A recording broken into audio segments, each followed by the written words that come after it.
হয়তো বা কোনো এক সময় দেখবেন হঠাৎ করে লক্ষ লক্ষ আওয়ামী লীগ রাস্তায় নেমে গেছে। নামলেই তারা সফল হবে আমি এটা বলবো না। দেশে এখনো তীব্র ইসলামিক শক্তি আছে, তাদের কাছে অসংখ্য ক্যাডার আছে। ইসলামিক শক্তি যদি তখন তাদের বিরুদ্ধে নেমে যায়, তাহলে দুটো জিনিস ঘটবে। ইসলামিক শক্তি বাংলাদেশে এক্সপোজ হয়ে গেল, যেটা সারা ওয়ার্ল্ড কিভাবে নিবে ইট টু সি। আরেকটা হচ্ছে এটা গৃহযুদ্ধের পায়তারা হলো।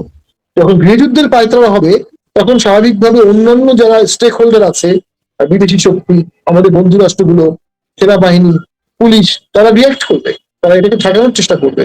এখন বর্তমান সরকার দেশকে যুদ্ধের দিকে নিয়ে যাবে না শান্তির দিকে নিয়ে যাবে?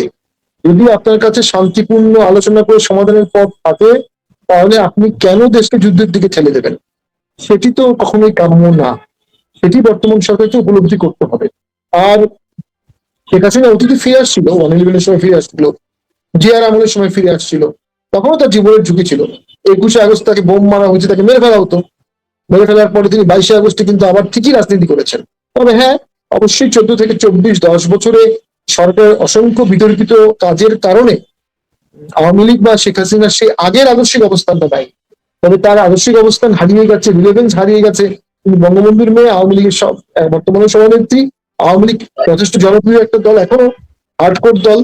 সেদিক থেকে চিন্তা করলে আমি মনে করি তার ফিরে আসার সম্ভাবনা প্রবল। তবে তিনি যদি বাহিনী টাইনি নিয়ে একটা হিরোইক ভাবে ঢোকার চেষ্টা করে রোমান্টিসিজমের মাধ্যমে, ওটা তো কাম্য না। তিনি আলোচনার মাধ্যমে ঢুকবেন, সকলে আলোচনার দরজাটা ওপেন করতে হবে, এবং এরপরে তাকে সাবজেক্টে রাখা যেতে পারে, তার ট্রায়াল গুলো হবে। আওয়ামী লীগ ঢোকা মানেই তো আওয়ামী লীগ ক্ষমতায় আসে না। আওয়ামী লীগ ভিজিবল হওয়া মানেই তো আওয়ামী লীগ সরকারি দল হওয়া না, বিরোধী দল হওয়া না। আওয়ামী লীগ ভিজিবল হওয়ার অর্থ বর্তমানে আওয়ামী লীগকে একটা রাজনীতি দেওয়া হলো, যাতে তারা অগণতান্ত্রিক, অতি বৈপ্লবিক, অতি রোমান্টিক অ্যাডভার্চারিজম থেকে দূরে থেকে দেশকে সহযোগিতা করে। কিন্তু আপনি যদি তাদেরকে অ্যালাউ না করেন রাজনীতি করতে, আপনি যদি ভোটে তাদেরকে অংশগ্রহণে অ্যালাউ না করেন, তাহলে তাদের দুঃখ সুপ্ত গেরিলা যুদ্ধ এগুলো ছাড়া তো আর কিছু করার উপায় থাকবে না, এবং সেটা জন্য তাদেরকে পুরোপুরি দায়ীও করা যাবে না। সেটা আমি মনে করি মাননীয় প্রধানমন্ত্রী এবং তার অ্যাডভাইজাররা অত্যন্ত সুবিবেচনার সাথে বিচার করতে হবে, দেশের স্বার্থে, দেশের মানুষের স্বার্থে। জি। সেন ভাই, আপনি যেটা বলছেন যে আলাপ আলোচনা সমঝোতার পথ ওপেন হওয়া প্রয়োজন।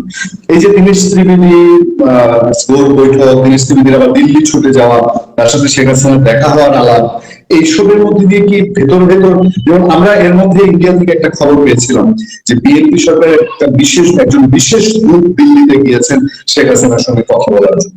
এই খবর আমরা গত সপ্তাহে পেয়েছি ভারতীয় সাংবাদিকদের মাধ্যমে। আমি সোর্সে বলি যে গৌতম লাহিড়ী, ভারতীয় সিনিয়র সাংবাদিক, তিনি আমাদের শোতে বলেছেন যে গত সপ্তাহে বিএনপির দিক থেকে একজন বিশেষ গ্রুপ দিল্লি পাঠানো হয়েছে। আপনি কি মনে করেন অলরেডি সমঝোতার পথ ওপেন হয়ে গেছে এরকম কিছু? না না, ব্যাপারটা আমি মনে করি না। দেখুন, পশ্চিমা বিশ্ব শেখ হাসিনার বাংলাদেশে আসার ব্যাপারে অতি সহযোগিতা করার তো কোনো যৌক্তিক কারণ নাই। তাদের অ্যাক্টিভিটিসে আওয়ামী লীগেরও খুব উৎসাহিত হওয়ার কিছু নাই। হ্যাঁ, তারা ইনক্লুসিভিটির কথা বলেছে, এটা ন্যায় বিচারের কথা বলবে, মানবাধিকারের কথা বলবে। আমাদের বাংলাদেশের মানুষ সিদ্ধান্ত নেবে। বাংলাদেশের মানুষের একটা অংশ এখন আওয়ামী লীগ করে, তারা বিগত ভোটে ভোট দিয়েছে, কেউ কেউ তারা ভোট দিয়েছে এই এক্সপেকটেশনেই যে বাংলাদেশে সকল দল রিভাইভ হবে। একটা রাজনৈতিক দল রিভাইভ না হলে পলিটিক্যাল ভারসাম্য নষ্ট হয়ে যায়। তার একটা উদাহরণ আমি দিই।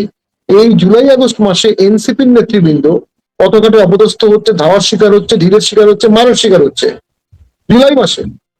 তাহলে কি ভারসাম্য নাই? যখন ভারসাম্য থাকবে, তখন একটা ডিভিশন হবে, তখন একটা প্ল্যাটফর্ম হবে, তখন জোট সবগুলো কাজ করবে।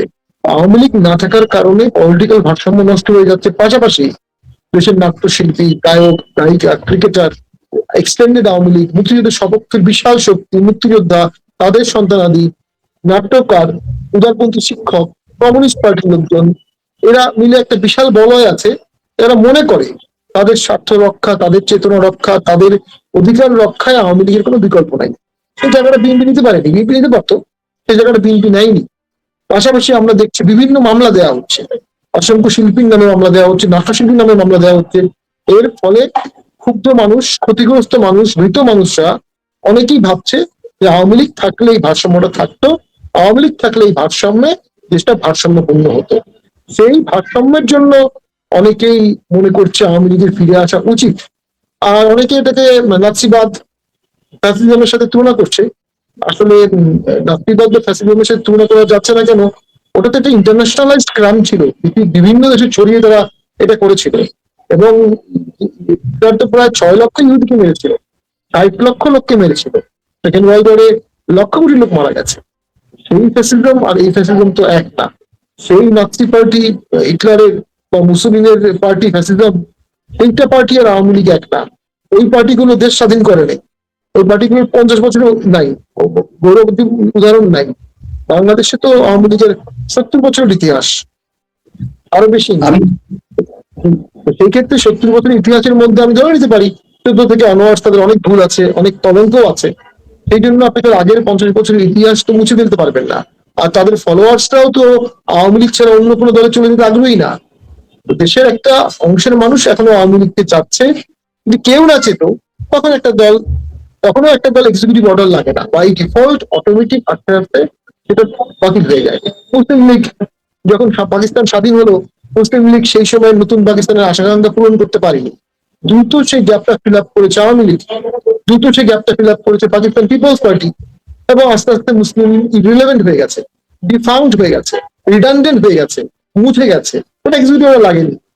আর আপনি যখন বাংলাদেশে এখনো আমি মনে করি আওয়ামী লীগের সমর্থকরা তারা অন্য কোনো দলে ভোট দিতে বা অন্য কোনো দলে দিতে আগ্রহী না, তারা আওয়ামী লীগই করতে চায়। মাঠে ঘাটে ওয়ার্ডে তাদের কমিটি আছে, লোকজন আছে, এবং তারা শেখ হাসিনার প্রতিও লয়েল।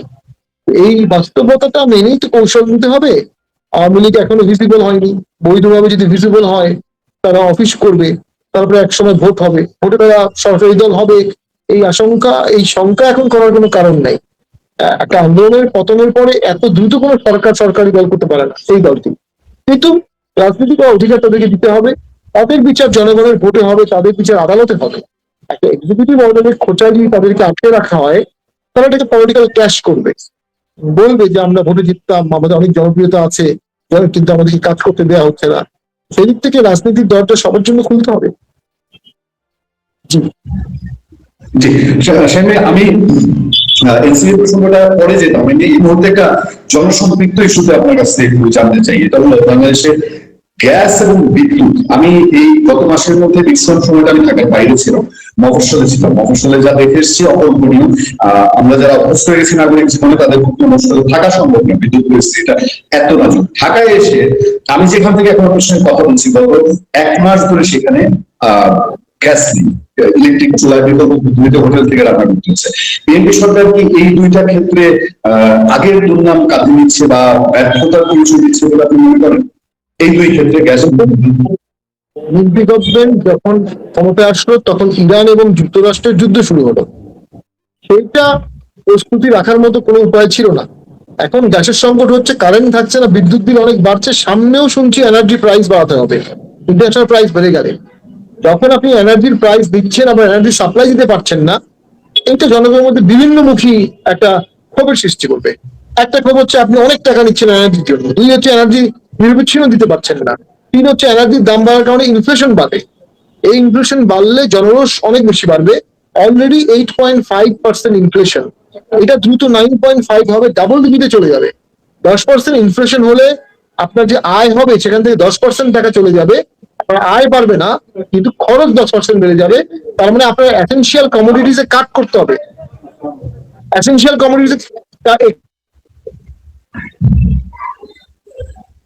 একটা এসেনশিয়াল কমোডিটিসে কাট করতে হবে। যদি এসেনশিয়াল কমোডিটিসে কাট করতে হয় তাহলে স্বাভাবিকভাবেই মানুষ ক্ষুব্ধ হবে, আন্দোলনমুখী হবে। তখন যে কোনো রাজনৈতিক দল যে আন্দোলনের ডাক দিবে সেখানে জনসম্পৃক্ততা হবে। সেই আন্দোলন ট্যাকেল করা যে কোনো সরকারের জন্য খুব কষ্টকর হবে। আমরা মনে করি এই সমস্ত সমস্যার একটা সমাধান হতে পারে সকল দলকে রাজনীতি করতে দিলে, অনেকগুলো রাজনৈতিক প্রশ্নের সমাধান হয়ে যাবে। জি শ্যামে, সবশেষ প্রসঙ্গ, আমি আগে আপনি এনসিপির প্রসঙ্গ তুলেছেন। আপনি যখন শহরের মধ্যে আছেন যে আওয়ামী লীগ ফিরবে, অনেকেই মনে করে, সাধারণ মানুষের ধারণা যে আওয়ামী লীগ ফিরবে, আওয়ামী লীগের ফিরতেই হবে। ঠিক এরকম ভাবে আপনি যদি বলি যে এনসিপির ভবিষ্যৎ, তাহলে আপনি কি বলবেন? নাম্বার 1। আর নাম্বার 2 হচ্ছে আপনার দল জাতীয় পার্টি। আমরা এখন জানি সারা দেশে, বিশেষ করে উত্তরাঞ্চলে, তারপর কক্সবাজার, চট্টগ্রাম অঞ্চলে, বরিশালে কিছু জায়গায়, বৃহত্তর ময়মনসিংহের জাতীয় পার্টি এখন ওই যে আওয়ামী লীগের যেরকম একটা ভোট ব্যাংক জাতীয় পার্টির আছে। জাতীয় পার্টির ভবিষ্যৎ কি, এটা যদি আমি আপনার কাছে প্রশ্ন রাখি। জি ধন্যবাদ। এই একটু বাইরে একটু থামতে বলেন।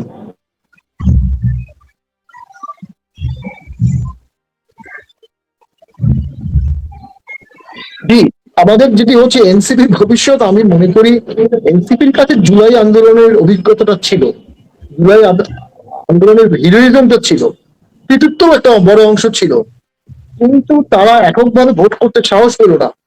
অর্থাৎ তাদের মনে হয়েছে তারা এত বড় আন্দোলনের পরেও, আওয়ামী লীগের পতনের পরেও তারা ভোটে জিততে পারবে না। এবং তখন কাদম্বনি মরিয়া প্রমাণ করলো কাদম্বনি মরে নাই। অর্থাৎ আমরা সবসময় বলতাম এনসিপি জামাতের এক্সটেনশন, এনসিপি জামাতের অঙ্গ সংগঠন। দেখা গেল এনসিপি এক্স্যাক্টলি সেই কাজটাই করলো, তো জামাতের সাথে অ্যালায়েন্স করলো। এবং এটা তারা দীর্ঘদিনের জন্য একটা জামাতি বা স্বাধীনতা বিরোধী বা একাত্তর বিরোধী আবহাওয়ার মধ্যে চলে গেছে। সো তাদের যে বিশাল সমর্থন বেশ ছিল সর্বদলীয় সর্ব অংশীজনের, সেটা কমে ছোট হয়ে গেছে। এবং সামনেও সেটা খুব বেশি ভালো হতে পারবে না, কারণ তারা মন্ত্রী ছিল, অনেকে মন্ত্রী হিসেবেও তারা খুব দক্ষতা দেখাতে পারেনি, এমপি হিসেবেও এখনো পার্লামেন্টে বা বক্তব্যে বা তাদের কার্যক্রমে তারা দেখাতে পারেনি। এবং তারা অযাচিত ভাবে অসংখ্য স্টেক হোল্ডারের সাথে তারা দ্বন্দ্বে জড়ায় পড়েছে। সে কারণে ভবিষ্যতে এনসিপি আমার মনে হয় না খুব বড় কিছু করতে পারবে, খুব ভালো কিছু করতে পারবে। আর বাংলাদেশ সহ পৃথিবীর কোনো দেশেই একটি দল পরপর দুইবার আন্দোলন করতে পারে না। এনসিপির আহ্বানে ডাকে আর কোনো আন্দোলন হবে বলে আমার মনে হয় না। তাদের ডাকে মানুষ আর নামবে না।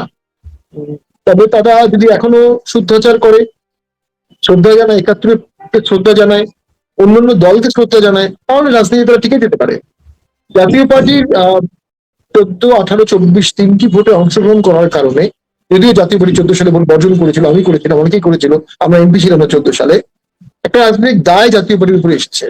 তো জাতীয় পার্টি 26-এর ভোটে আবার কিন্তু অংশগ্রহণ করেছে, যে ভোটে আওয়ামী লীগ অংশগ্রহণ করেনি, জাতীয় পার্টি করেছে। কারণ জাতীয় পার্টি তার নিজস্ব রাজনীতি করছে।